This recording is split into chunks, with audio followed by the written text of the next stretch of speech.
نسألك يا من هو الله. بسم اللہ الرحمن الرحیم. السلام علیکم ورحمۃ اللہ وبرکاتہ. محترم سامعین، آج میں جو موضوع لے کر حاضر ہوئی ہوں وہ ہے زکوٰۃ اور قربانی کے نصاب میں فرق. تو محترم سامعین، ان دونوں کے بارے میں یہ میں بات واضح کر دوں کہ زکوٰۃ جو ہے وہ صاحب نصاب پر واجب ہوتی ہے اور قربانی بھی، مگر ان دونوں کے درمیان دو وجہ سے فرق ہے. نمبر ایک، زکوٰۃ کے واجب ہونے کے لیے شرط ہے کہ نصاب پر جو ہے وہ سال گزر گیا ہو. جب تک سال پورا نہیں ہوگا زکوٰۃ واجب نہیں ہوگی. لیکن محترم سامعین، قربانی کے واجب ہونے کے لیے نصاب پر سال کا گزرنا ضروری نہیں، بلکہ اگر کوئی شخص قربانی کے دن صاحب نصاب ہو گیا تو اس پر قربانی واجب ہے، جبکہ زکوٰۃ جو ہے واجب ہونے کے لیے شرط ہے کہ نصاب پر سال گزر گیا ہو. دوسرا فرق یہ ہے کہ زکوٰۃ کے واجب ہونے کے لیے یہ شرط بھی ہے کہ نصاب جو ہے وہ نامی ہو، یعنی بڑھنے والا ہو.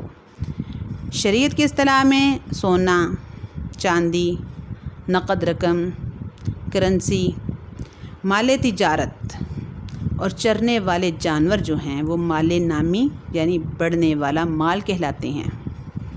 تو محترم سامعین، اگر کسی کے پاس ان چیزوں میں سے کوئی چیز نصاب کے برابر ہو اور اس پر سال بھی گزر جائے تو اس پر زکوٰۃ واجب ہوگی، مگر قربانی کے لیے مال کا نامی ہونا، بڑھنے والا مال ہونا شرط نہیں. مثال کے طور پر کسی کے پاس اپنی زمین کا غلہ اس کی ضرورت سے زائد ہے اور ضرورت سے زائد کی قیمت جو ہے وہ 7.5 تولہ سونا یا 52.5 تولہ چاندی کے برابر ہو تو اس پر زکوٰۃ واجب نہیں، کیونکہ غلہ جو ہے وہ مال نامی نہیں. لیکن اس پر قربانی واجب ہوگی کیونکہ اس کے لیے مال نامی کا ہونا شرط نہیں. تو محترم سامعین، قربانی کے واجب ہونے کے لیے کچھ شرائط ہوتی ہیں. اگر کسی میں وہ شرائط پائی جاتی ہیں اور وہ صاحب نصاب بھی ہو تو اس پر قربانی واجب ہے یا نہیں. یعنی مسلمان ہو، قربانی کے واجب ہونے کے لیے شرط ہے کہ مسلمان ہو. کافر غیر مسلم پر قربانی واجب نہیں.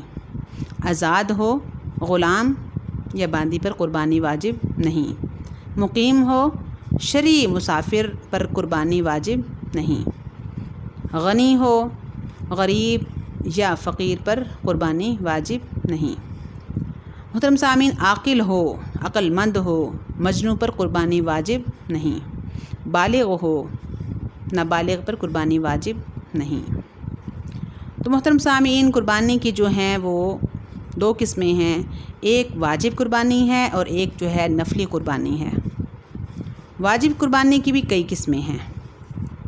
مثال کے طور پر کسی نے نظر مانی، منت مانی قربانی کرنے کی کہ میرا فلاں کام جو ہے وہ ہو گیا یا میں صحت مند ہو گیا تو اللہ تعالیٰ کے لیے قربانی کروں گا، تو اس پر جانور کی قربانی کرنا واجب ہو جائے گی، خواہ نظر جو ہے وہ ماننے والا غریب ہو یا امیر.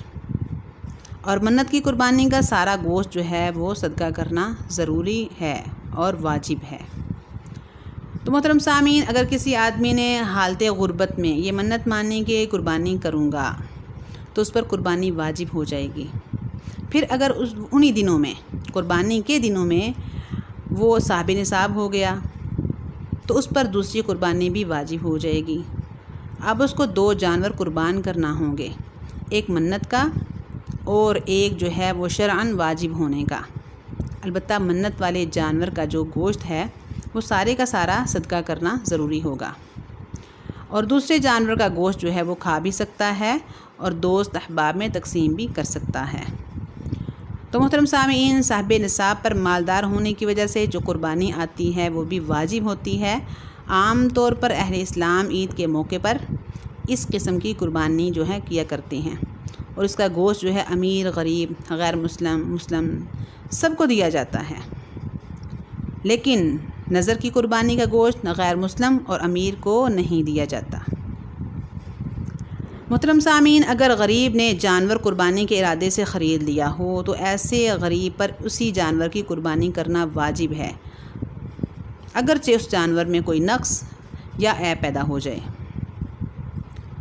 محترم سامعین، اگر کسی آدمی نے قربانی واجب ہونے کے باوجود کئی سال سے قربانی نہیں کی تو اس پر واجب ہے کہ ہر سال کے حساب سے اتنے پیسے جو ہیں وہ صدقہ کر دے، اور اگر صدقہ نہ کرے، یعنی خود وہ صدقہ نہ کر سکے، تو ورثاء کو اتنی رقم صدقہ کرنے کی وصیت کرنا اس پر واجب ہے۔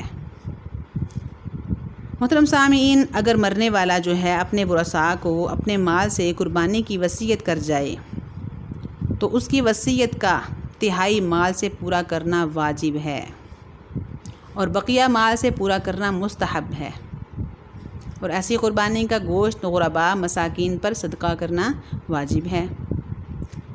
محترم سامعین، مالدار اور سید کو جو ہے وہ ایسا گوشت دینا درست نہیں ہے۔